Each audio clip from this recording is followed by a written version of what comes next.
What are you doing on Tuesday the 26th of September 2023? Because myself and Francesca Amber are coming to the Barbican Hall in London. Our event is called One Night Stand, and this one night event is all going to be about manifestation, crystal healing, and ridding your limiting beliefs to help you achieve your goals. We've curated an immersive experience that will leave you feeling inspired and empowered. Throughout the evening as well, we'll also have interactive exercises, we'll have empowering discussions, and the opportunity to connect with like-minded individuals on a similar journey towards personal growth and manifestation. There'll even be an opportunity for you to ask questions as well. This event is your chance to break free from the shackles of self-doubt and unleash your inner greatness. It's time to release those limiting beliefs that might be holding you back and step into your true potential. And if you want to come on your own, by all means do that. Single tickets are available and seating is totally unreserved, so you can even meet up with your spiritual friends and sit with them as well. Head to @CannyCrystals on Instagram and click the link in my bio. Tickets are limited, so secure your spot and be part of this transformative experience. Don't miss out on the chance to manifest your dreams and achieve your goals. We can't wait to see you there.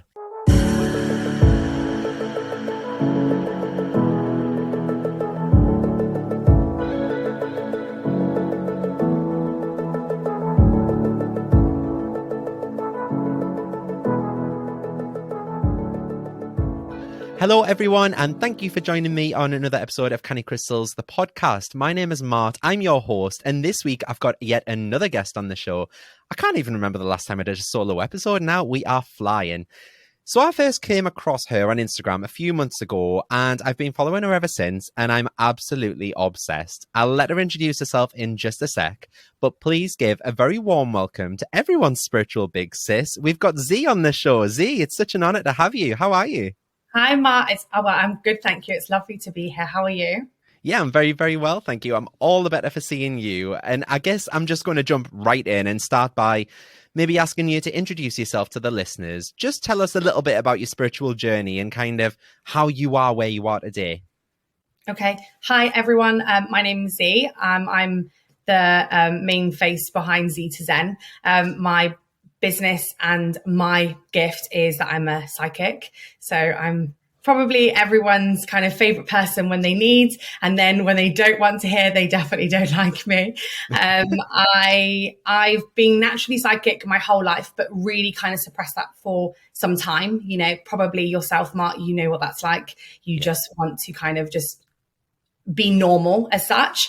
But I've been in this kind of connective energy for a long time, since I was like 19, 20, very much using it a lot. But since I was young, it's just been who I am, I guess. Wow. So I guess with being psychic, kind of what I want to know is like, how do you receive your messages? Because I describe myself as clairsentient. And for years, I've done an episode on this, but for years I thought I was an empath. But I just somehow just have a way of knowing, almost like a supercharged intuition. So are your messages kind of auditory or visual, or how does it work? That's a great question, because everyone always asks this. It's a mix. It's a mix. So growing up, I was always very clairsentient, but clairaudient is more of like what I have on a day-to-day basis, but I also get a lot of visuals. So the way that I sometimes read, and I didn't recognize it when I first started, but I will see like someone famous or someone that I know in my vision, and it will be like I even need to touch on the name, or I need to touch on what their job role is, or something like that. So it is very much, it comes with time. You understand to trust your guides. Yeah. But it doesn't make sense, like, especially when you start, it makes no sense. And you just kind of find your flow. But mine's a little bit of a mix from clairvoyance, which is obviously mediumship. That's something I used to be really scared of and suppress. But mainly my main thing is it's like almost like word vomit. That's how I can explain it. Yeah, I totally get that. Why did you kind of suppress your clairvoyance? Why were you scared of it? Was it just kind of like scary, like talking to like deceased people, or? It was more to do with the fact that I didn't know if I should trust it. So with obviously mediumship, it's spirits, and it can be quite overwhelming because of you're taking on that past energy, but also for a client, for who you're sitting for, it can be very overwhelming. So you you don't want to overthink it. And I think I used to overthink everything, but now it just flows. So a reading can be mixed with any clair. Obviously, we've got a range of them, but most of everything that I'm doing is just from a place of I cannot explain. It's just a mix. Yeah. I was going to say, I guess that being psychic must be pretty draining on your energy. And when you were saying there about it being overwhelming. So how do you kind of protect yourself from that negativity and that energy being drained? Crystals always smart. Crystals. I love it. Do you know what? It's a work in progress still. It's still a work in progress. But I always have a white candle lit through the process of reading. I protect myself from like speaking to my guides before I start a reading. Yeah. And I always used to just kind of like think, oh yeah, it's fine. I'll just go on to the next client, or I'll go grab a drink, and you forget to close the reading. So with time, you learn what works, what doesn't. So you can Google it in many different ways of how to open, how to close with your protective kind of shield. But for me, I just found the most authentic way was lighting the white candle, looking into the candle, holding a crystal. And especially if I have a client that can be quite up and down through the reading, I will literally reach. I always have crystals in front of me, so I'll always reach for something that I feel like, okay, if I focus on that energy, it's going into my body. Yeah, it sounds a bit crazy, but it works. No, I totally get it. I mean, I'm sat here with hundreds of them on my desk right now in front of me, so... Beautiful. So can we talk about these predictions that you made? Was it at the start of this year, I think? Talk us through them and how they came about for you, because I saw your post last week and the majority of them have actually happened. And I was like, whoa, this girl is on fire. So can you talk us through them? Thank you. Yeah, of course. So I actually sent them out in May because I wanted to be different to the predictions that we see in like the Daily Mail, Glamour, wherever you see it at the beginning of the year. So I sent them out on May the 3rd. It was like a couple of weeks back and forth. I wanted to do it in January. I wanted to then do it in March, and then it just felt right in May. But I used to just write them on the story like as the highlights, and then 24 hours, they're gone. So it was like a little bit of a protection. And then I just thought, I'm going to do an email. I ended up being like 20 predictions. Some were a bit loud, some were a bit okay. But yeah, I think it's like overall, well, I think there's about 16 that have come through, but with evidence, we're at about 12, 13. So yeah, I don't know what you want me to talk about with that. But yeah. I was going to say, I think some of the predictions I read and I was like, she predicted that. And I was like, that's a really like far out prediction, but it's actually happened. Yeah. There was a few of them that I read through. Can we talk as well? Because although you're a renowned psychic, you're quite infamous for your playing card tarot reads, aren't you? So do you want to tell us a bit more about that? Because there you are, you've got them right in front of you. So playing cards, that's cartomancy. So obviously most people you hear will connect with like some sort of divination, whether this is tarot, angel cards, oracle cards, whatever. My first pull towards actually going, do you know what, I'm going to just go for it. It was playing cards. And I honestly cannot tell you how I do it. I spread like in threes, which my clients can obviously see that. But everything that I do is actually wrong. So I bought, this is going back years ago, I remember like really getting panicky. I bought a cartomancy book, and I bought just to kind of look through and think, okay, what are they doing? Oh my God, everything I do is like the total opposite to what they teach. So I wish I could be like, this is how you do it. It's just, when I look at it, obviously they have their meanings, and some of them I do know, but most of the time it's like what comes through with a different clair.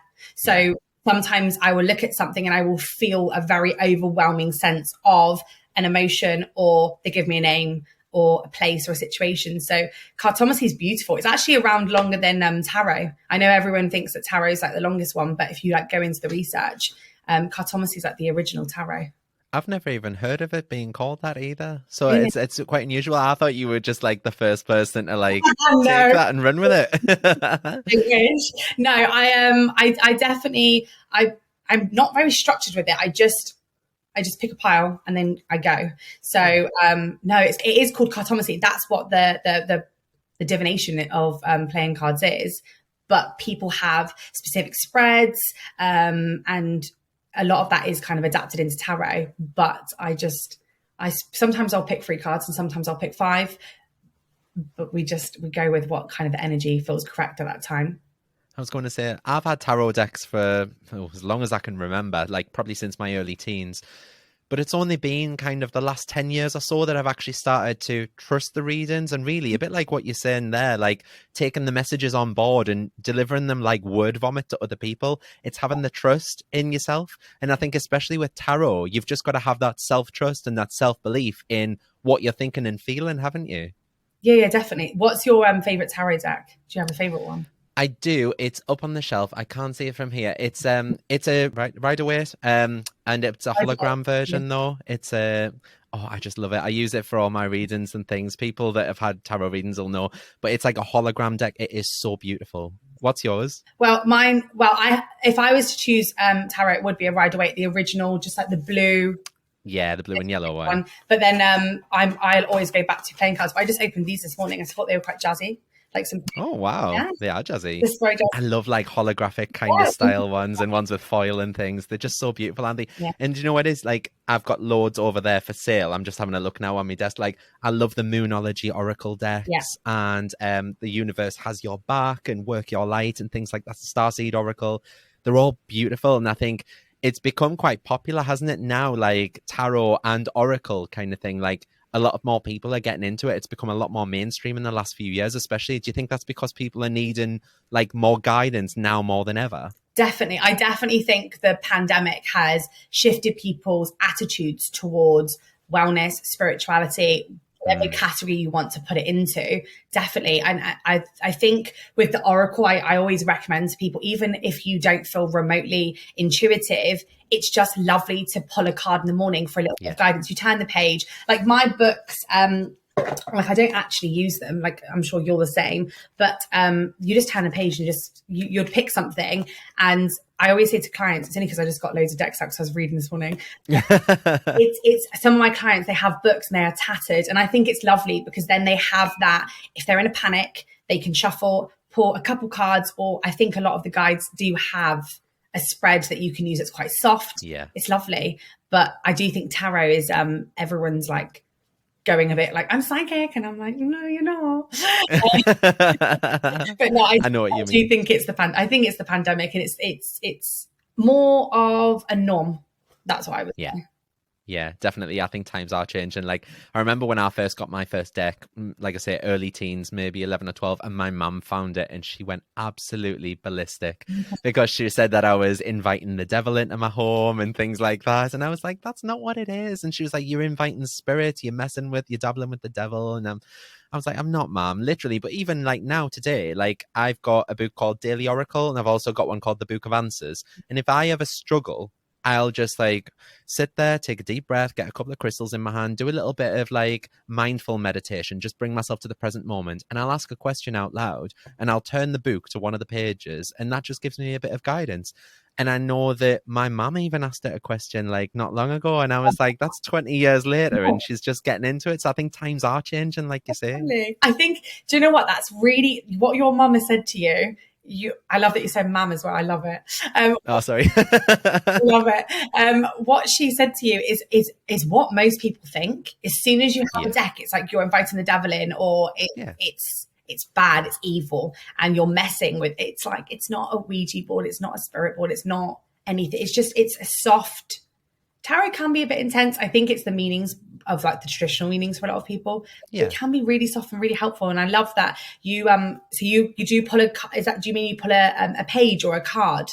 It's a page, yeah. So the Daily Oracle and the Book of Answers, they're two quite thick books. I think the Book of Answers like has over 2,000 pages in it or something. And some of them are just like one word answers, but some of them are quite like affirmative statements and things. So you'll open it and it'll just give you a bit of guidance on that particular problem that you're having. No, I love that. It's like having an affirmation book, and you almost turn. I used to give them out like really pocket-sized ones, like you're a boss bitch kind of vibes, or like you have these answers. You turn the page and it has like a quote from someone famous, or an affirmation that basically you think, oh God, I needed that today. I think we underestimate it, and then it happens. You think, oh, I was meant to see that. So that's definitely. I think everything does happen for a reason as well. Like that, when you see those kind of messages, especially, it is always the universe giving us a sign. I think in the last year, especially, I've started offering out like a 3-card tarot pull on my website. Nice. Like I say, I have had tarot cards for 20 odd years. I've been dealing with them for the last 10 years, I'd say, like properly, like actually taking into account what they actually mean. But it's only been since the pandemic, really, that I've started like doing a little daily read on myself. And then, like I say, I've been offering up a 3-card tarot pull on my website. And the feedback I've had, it's all been 5-star. And I think there's like 30 reviews on there and they're all 5-star. And people say you're really intuitive. And it's just because I'm getting that feedback, I'm starting to feel a lot more confident in my ability to actually read for friends, for family and things like that. And it is lovely. And I mean, some of the things that I come out with, like you say, because I'll read the card and I'll read the information, like what the card's all about. But then sometimes the word vomit just comes out and I'm like, but I'm also thinking this and I'm feeling this. Yeah. And they're always like, oh my God, that is spot on. I can't believe you said that. And I'm just about to go into this. So what's your take on all that? Because I'd love to hear what you think about kind of life in general. Like, obviously, from where I'm standing, I see it as we're all energy on this planet, but then there's definitely like a higher power out there. I always said I was an atheist growing up, for example, because I didn't believe in God, like as a person. But now I kind of refer to that God as the universe, I suppose. So what's your stance on all that? So I do believe in God, which is going to shock a lot of people, but I do believe in the universe. Like when I ask for things in the morning, when I say I'm grateful, I go between the two, but I would never say there's not a higher source. So it's just because I was raised quite religious, yet very spiritual. My mum had crystals everywhere, like growing up. So it's kind of like, for me, it's not the same thing, but we have a higher source. And I think it's really, when you look at what happens to life as we pass, and with spirit, it's really hard not to believe in a good place, the next step, the next chapter. But with obviously, I really believe in manifestation. I really believe in your vibration changes everything. It's not about being positive all the time, and I think that's where I think it's become quite a toxic law of attraction, laws of the universe kind of vibe. But I do believe that the universe will give you what you're asking for or what you're lined with, very much so. But no, I do believe in both. I know that's a bit weird. I am quite surprised, to be totally honest, that you do believe in God and the universe. Because obviously I was raised quite quite religious, should I say. My mom is a practicing Christian. My aunties, they used to take me to Sunday school and things like that, and we would do Bible studies. So I was always raised that. But I think when I started my early teens, I kind of rebelled against it, and I just went down the spiritual path because I just thought it's something different. You know what I mean? And I'm not wanting to stick to the norm. You know what I'm like? And I'm kind of want to like break away. So when you were talking about the law of attraction and manifesting and things like that, so when did you first hear about the law of attraction and manifesting and kind of visualizing and gratitude? When did that all come about for you? I feel like I was always raised in a house where if you ask for something, you can get it, or if you think of it, you can get it naturally. But most people's first experience with law of attraction is The Secret. I hated The Secret. I liked the film because it was basic, but since I was like 15, 16, it's been a thing. But I think I joke about it now. You know, when you obsess over something or you are constantly visualizing or watching, it's like, I think I've been doing it since I was like 11, 12. Like I'm not joking. Like it's you look at people achieving really good things, and when you're younger, you're very impressionable when it comes to celebrities. MTV used to be a thing. I used to watch Cribs all the time. So I mean, nowhere there yet, you know. So kind of like your visualization for me, it was like, yeah, if you can believe it. But as I got a little bit older and then The Secret came about, it was like, no, I'm going to read this book. And I really absolutely love Esther Hicks. Yes. She obviously carries on the teachings of her husband and stuff like that. But for me, she's made it very simple and very much, it's all about a vortex. It's all about kind of energy exchange. And love Gabby Bernstein. I know you mentioned the universe has your back earlier. Yeah. It's quite nice because now we're quite lucky. We've got all of these people to kind of research upon and look at. But when it comes to when we were younger, like I'm 30, so when you're much younger, it wasn't a thing that people just got on with like their 9 to 5. and you weren't allowed to go out of it. So I think with you saying about the rebellion with obviously the church and stuff, I mean, I'm not practicing Christian, but I do believe in God just because of life. But when it comes to manifestation and the laws of the universe, it's not just about the law of attraction. I think that's where a lot of people go wrong at times, if I'm honest, because it's like we're taught to like ask, believe, receive. And then it's like, well, what are you going to do to get it? So I'm a bit controversial with that. No, I think you're totally right. I mean, I interviewed Emma Mumford on last week's episode. Amazing. And she said the exact same thing. So she was saying about the 5 steps. So she believes it's ask, believe, trust, let go, and receive. Mm-hmm. So the trust and the let go are what people really struggle with, because they ask, they believe it's coming, but then when they don't receive it, they come into that desperate stage of their life, and they're almost like in desperation that they've got to ask again and then believe again and then ask again. And they constantly get more and more wound up because this thing isn't coming, because they're not letting go, but they're also not taking any inspired action. Yeah. So it's like what I always say, you can't win a marathon by sitting at the start line and visualizing winning. Sooner or later, you need to start moving your feet. Do you know what I mean? Yeah. You can't win a competition without actually entering it. You've got to take that aligned, inspired action. Yes, it might be just like a little thought bubble in your head from the universe, but it's that inspired action that will help you ultimately get to that goal, isn't it? Yeah, definitely. I think people are very quick to say what they want, but they don't have a plan on how to achieve it. And it's like, but I believe that you've been given that vision to have that idea or that goal. So it's kind of up to you for that, in that middle ground, to take a little bit of where it's a step forward, pick up a call. People go, I want a new job, but they've not written their CV. So it can be very small in the grand scheme of things. However, it does matter. But I do agree with what you said with Emma's 5 steps. I think that's a very good way to put it out, because people never trust. They never trust. It's all about I believe action is attraction, if I'm honest. Action is attraction. But I had a call with the guys in my academy this week, and basically I just came to me and I was like, right, you have to think of the universe.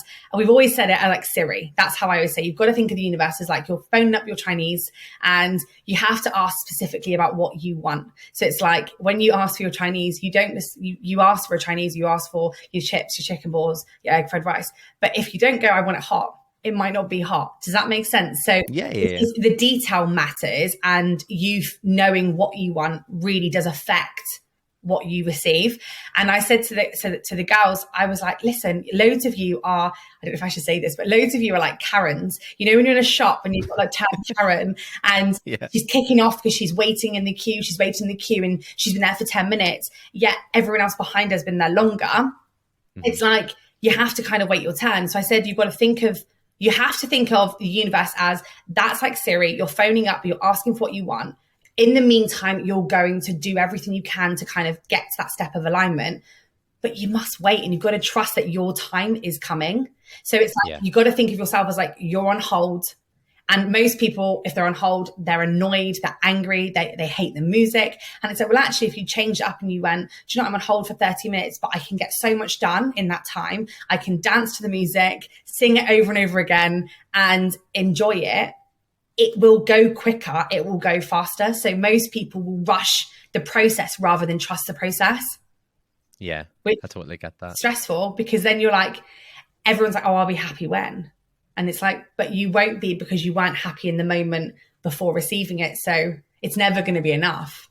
No, because they're not in alignment with it. If they're not happy, then they're never going to be happy. Yeah, I totally get that. So what would you say is the most favorite thing that you've managed to manifest over the years? Like, what have you like give thought to, put a plan in process, and then you're like, oh my God, I did this?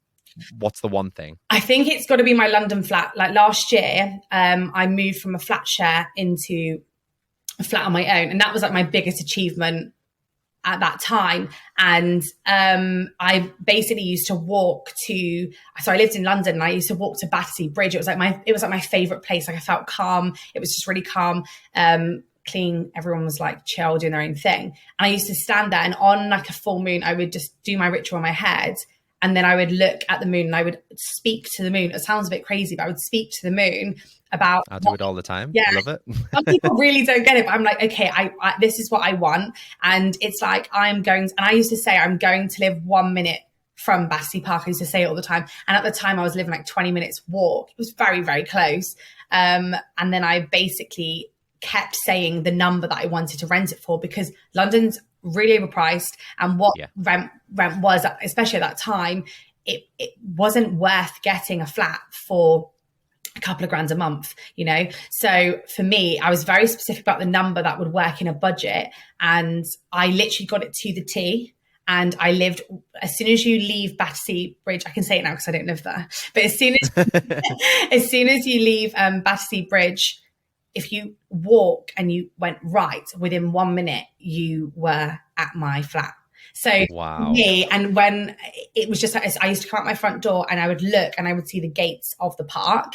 And I know it's not amazing, but for me, it was just like, that was my sanctuary. That was if I had to have half an hour for myself, and I used to just get off my calls with clients and I would go for a walk, even just walking into the park, having a little kind of reset, walking back, it just made me feel good. So it's I know it feels like it's like a superficial thing, but for me it was I needed that. I needed to live very close to the park, because when I first went there, it was like years before, I just felt home. Like, I'm a country, I'm not London. So I needed that green. So that was my favorite thing, because it was very specific. And when it came in, I didn't believe it, because when you're trying to rent, everyone's back and forth and they're like, that might have gone to someone else. And I couldn't believe it, because everything was like £400-500 more. And I was like, I'm not paying that, because else I might as well stay where I am. So I had to move, because I have my sister's dog. So I had to live by myself. Oh. When you say you're a country girl, where are you originally from? Plymouth, but down in Cornwall. So, all right. Yeah. Lovely. Lovely. Plymouth is where I was born and raised, but then we all moved down to Cornwall. So I love the country. I love the seaside. I was going to say, I love the seaside as well. It is so weird hearing people talking about the cost of living in London, because I thought we had it bad over here in Newcastle, but seriously, you need to move to Newcastle. Really? Me and my partner bought a 4-bed house for 179,000. Wow. A 4-bed, 3-story house. And I was talking to our social media girls that do like all my social media and stuff, and they were like, "Oh my God, you couldn't even get a 1-bed flat for that in London." No, and I'm like, "What? You can't get a 1-bedroom flat for like 450 grand. Like you can't, and that might even be ex-council. No, you can't. I'm just looking at you thinking, did you just say that? So it's absolutely obscene money. So that's why most people rent in London, because it's just that's crazy. It's another level. I'm like, can't even get over that. Yeah, I was going to say, because ours is a new build as well, so we literally the first owners in it. But yeah, 179 for a 4-bed, 3-story. But it's weird, because I went to see Lady Gaga in London in July, I think it was. Yeah. And when we got the taxi, we were staying in West Hampstead, I think we were staying in, and we got a taxi from there to like going through Alexandra Park, but it was going to Tottenham Stadium. And as we were going through Alexandra Park, there was these houses, and they were like almost like a gated community on either side. And I was like, this is beautiful. I think it was like called Prince Bishop's Walk or Bishop's Walk, something like that. Yeah. And it was down either side. And I Googled one of the houses, and I was like, footballers or something has got to live here. The cheapest house on that entire street was like 4.2 million. And I was like, what? Welcome to London. No, I know. Absolutely crazy. We have to manifest to get that. We have to manifest big. Yeah, I was going to say manifest all that marble floor and the marble staircase and all that, you know.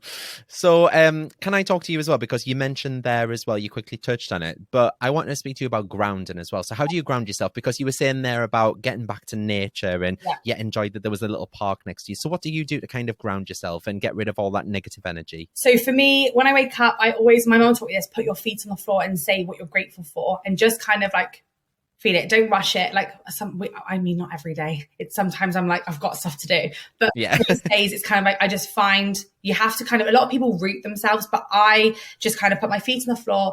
I just focus. I breathe for a second, even if this is just like getting in the shower or, putting on moisturizer, washing your face, whatever it is. It's just find those couple of minutes for me just to feel like, okay, this is what I need to do today. This is how I need to feel today. It's kind of like, feel centered, but it doesn't happen until I've said what I'm grateful for. And it's not like I'm just saying, I'm grateful to be awake. It's like, I've got to feel it. I've got to live in that moment. And sometimes I just reflect on the day before and how I want this next day to go.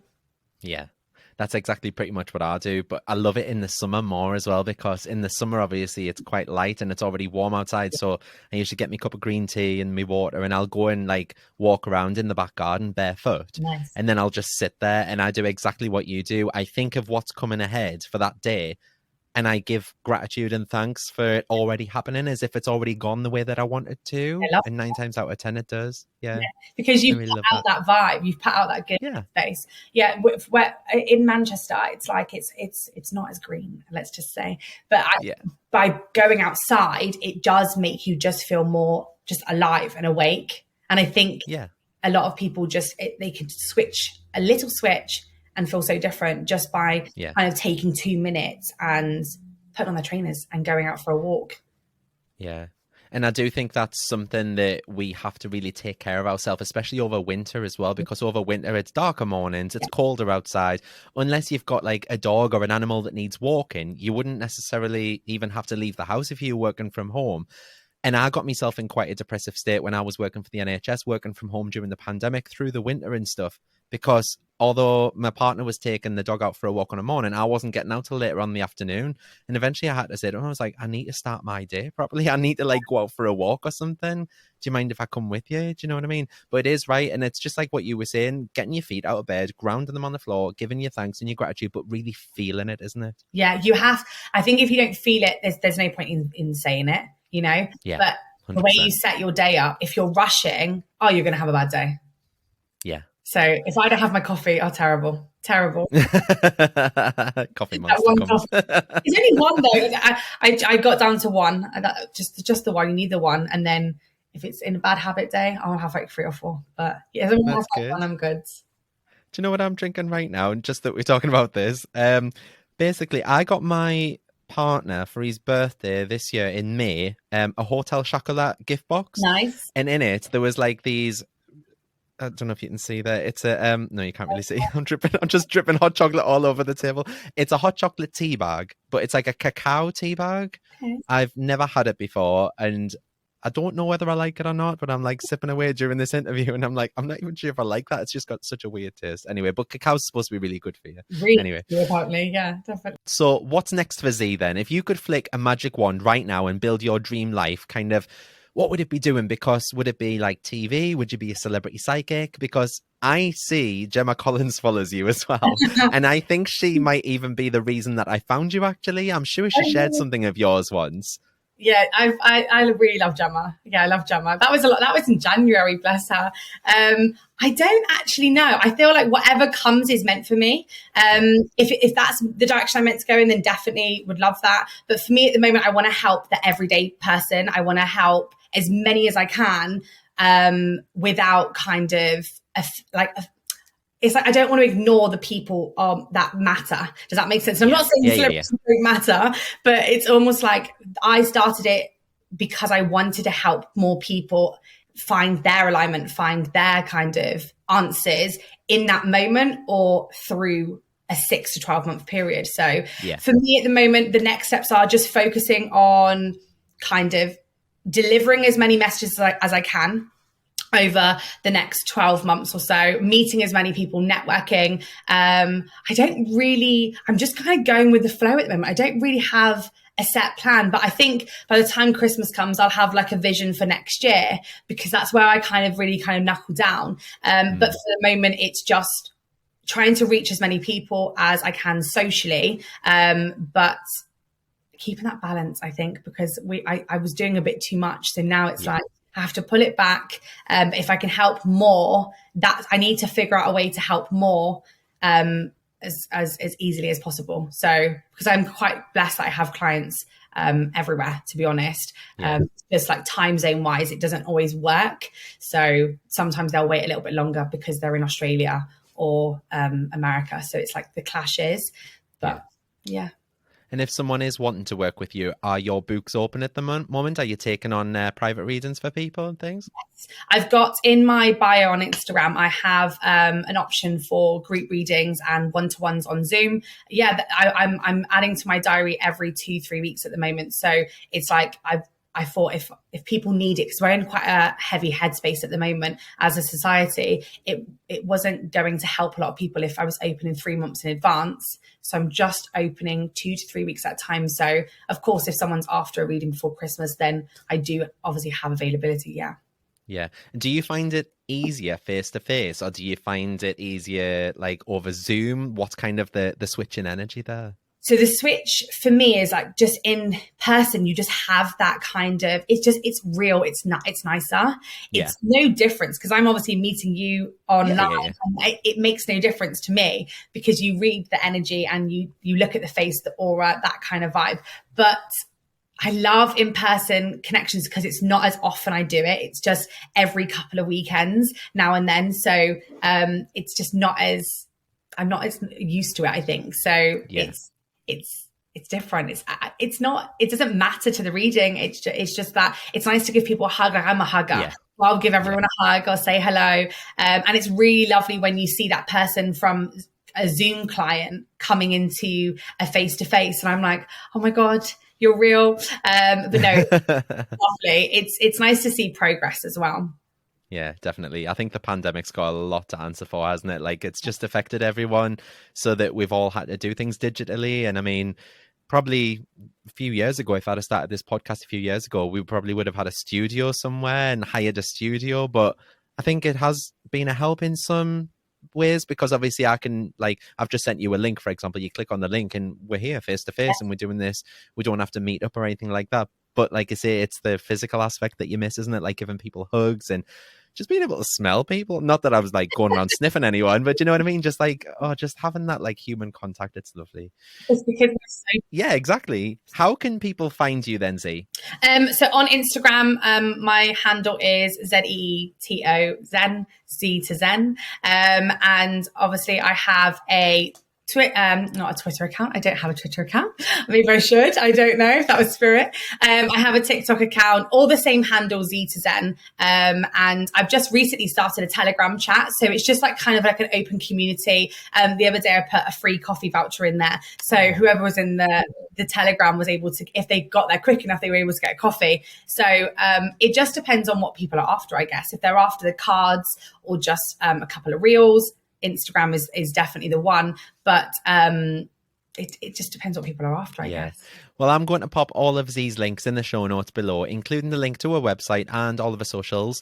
And I think I'm going to have to book myself a reading because I really want to know what the future holds for me too. I get told so many mixed messages and I really trust you and I know you're genuine. So I really want an actual like authentic reading as well. So yeah, thank you so much for popping by and appearing on the show, Z. I really appreciate it. Thank you so much, Mark. Thank you for having me. And I do. No problem at all.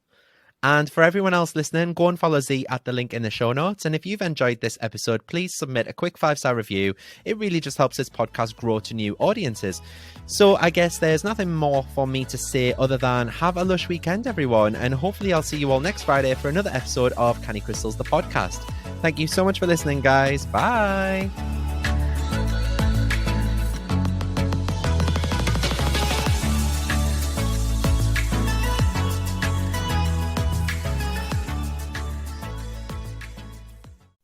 Come and join me in the Manifest with Mart community.